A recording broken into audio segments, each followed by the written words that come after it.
Stop for 1 second and be completely honest with yourself.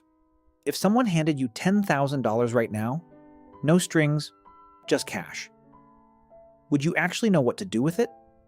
Would you build something real? Or would it be gone in 4 months with nothing to show for it? The problem has never been the money. The problem is everything that has to exist before money becomes useful. This video covers all of it. The lie that has kept more people stuck than almost any other idea in personal finance is this: that you cannot start without capital. It is such a seductive lie because it feels logical. You need money to rent a space. You need money to hire people. You need money to market. So if you do not have money, you cannot start. Case closed. The conversation is over before it begins, and the reason you have not moved is safely outside of yourself. That lie is protecting you from the much more uncomfortable truth that most of what you actually need to start has nothing to do with money at all. Money is not the first thing. It is not even close to the first thing. It is actually the last thing you need, the outcome of everything that comes before it. If you skip straight to chasing money without the foundation in place, it will either never arrive or it will arrive and immediately disappear, because there was nothing there to hold it. So what actually comes before money? Let's talk about it honestly. It starts with your time and energy. Not in an inspirational sense, in a completely literal one. Right now, today, after whatever job or obligation fills your daytime, you have hours. Maybe it is 3, 5, or more. Those hours are the only starting capital available to you when money is not. And the question of what you are doing with them is the only financial question that actually matters right now. Take an honest look at the last week. Not your work hours. Those are already allocated to someone else's business. Your hours. The ones after. What did you build with them?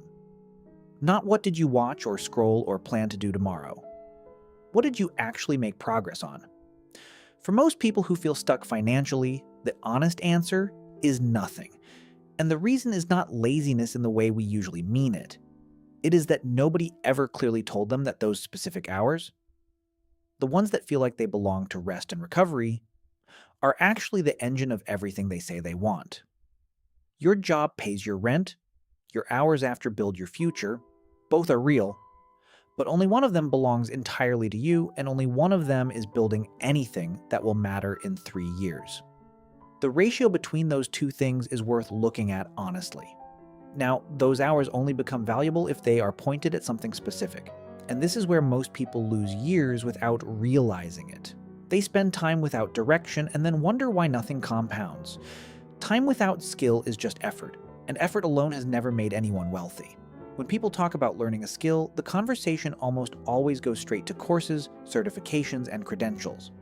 None of that is what we mean. What we mean is becoming genuinely, demonstrably capable of solving a problem that someone will pay to have solved.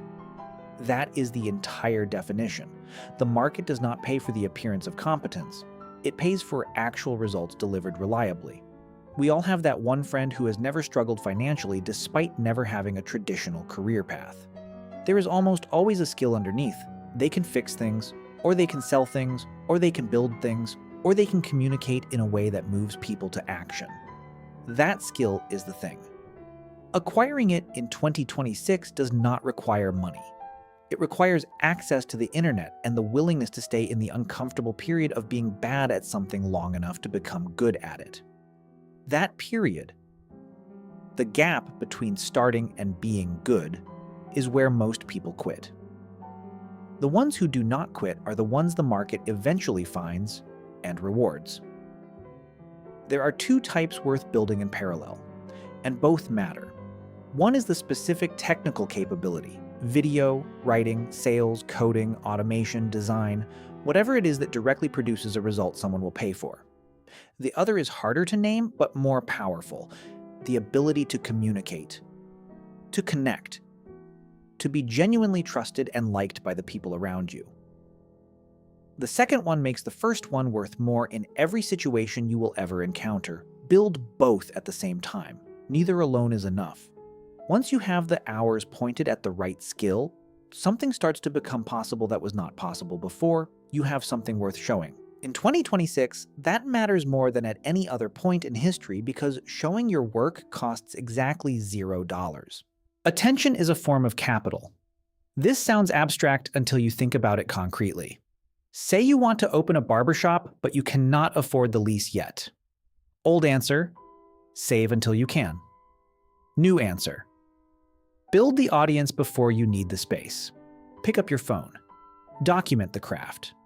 Show the technique, the conversation, the before and after that nobody else is showing. Build 2,000 people locally who feel like they already know you and trust your work. Then when you are ready to open, your first month is booked from a single post.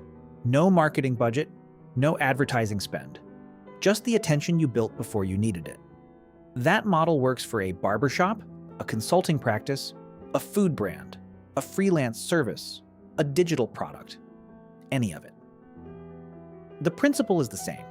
Before you need customers, build people who trust you.